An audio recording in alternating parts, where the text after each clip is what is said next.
Faced by the rising pressure of battling the coronavirus, the government now admits that it's faced by a monstrous task of handling the virus. It is evident that the economic impact of the pandemic is taking a toll on the national economy, and this impact is particularly being felt in the agricultural sector and particularly in the fresh produce industry. As a result, there is a need to ensure that food distribution and supply chains remains undisrupted to avert potential food shortages. It is critical to ensure that food systems are uninterrupted and that they do not provide avenues for further spread of the disease. And we are also alive to the reality that the country needs to be food secure. In order to avoid food shortages, it is imperative that we keep the food supply chains going.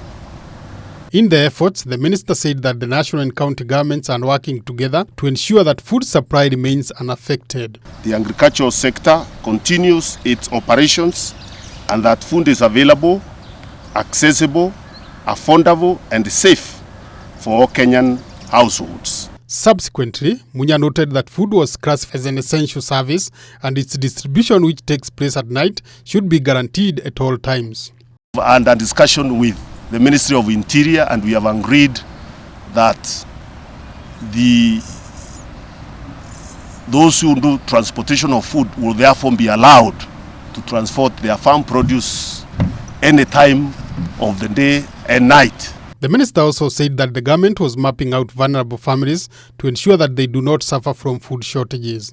We are mapping the vulnerable households in this coronavirus era to ensure that they are supported with food.